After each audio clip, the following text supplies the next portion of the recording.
Hello, lovely folk.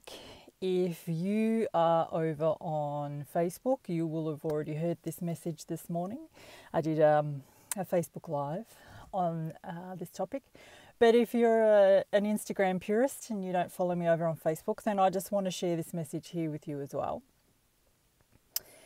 I feel very inspired to remind us all that fear is fear and that everybody's fear is normal and valid, and that nobody's fear is more understandable or more intelligent or superior to anybody else's. Because I'm seeing this a little bit, and I understand that this is a really important time, that this is a time of amazing opportunity. And so many of us feel inspired and called to share messages and to encourage each other to grow in this time and to reimagine. I keep calling this time the Great Reimagining because it's a time that we can use to reimagine how we live on this earth. And so I understand that for some of us it feels like it's a window of opportunity and that we must take it to educate and to share about things that concern us, things that we're worried about, directions that we might be heading in as a consequence of some things that are happening now. But it's important to remember that we don't want to use this time to make people feel like their fear isn't valid. If they're, worried about the CV, well, that's not valid, but this is what you should be worried about. So I don't want to talk somebody into putting down their fears and picking up mine as though mine are more valid. Now, there's no doubt that a lot of things that concern us could come to fruition, but we're not going to enlighten people and encourage people to be more awake and aware and asking questions by now just heaping our fears onto them. So I just want to remind you of that. And I use the example in the Facebook Live of having been a smoker. And then often when people give up smoking and they turn to other smokers around them and they say, oh, stop it, it's, it'll kill you, it's really unhealthy, and you stink of smoke, and think of all the money that you can save. And nobody ever stops smoking because they're told that.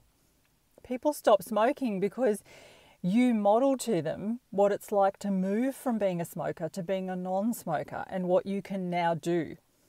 So I use the example of, climb a mountain and show them that, hey, this is what you can do when you be the model it to them, set the tone. So show people that when you're awake, yes, you still have fears. We respect them, we regard them, we can share them and talk about how we're feeling, that's fine.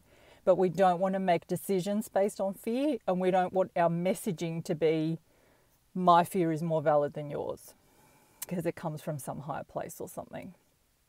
All fear blocks us off from spirit, but all fear is human. And so every one of us walking this earth is experiencing fears. Let's respect them, let's regard them, let's guide them to where we have healing to do, and let's encourage each other to be awake, alert, aware, and questioning. So the other day I saw somebody comment on Facebook, commenting on a Facebook post saying, I don't know what to believe anymore. And I was so heartened by that response, because that's the approach we want to take. When we can look at things and say, you know what, I don't know what's up, what's down, what's left, what's right, I haven't got a clue. That's when real change can take place, because that's when we stop the past defining the present for us. When we can move out of, I already know what this means, I already know who I want to follow, I already know what messages to listen to, I already know what I think about that and what I think about that.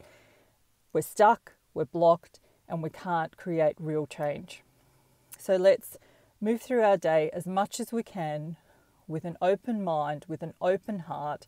Let's listen to the messages and not necessarily get caught up in the messenger. And let's be able to say, I don't know what that means. I don't know what that means. And let's regard each other's fear. All right. I hope that helps you. I hope that heartens you. And I hope that helps us all feel a little less divided. Take care.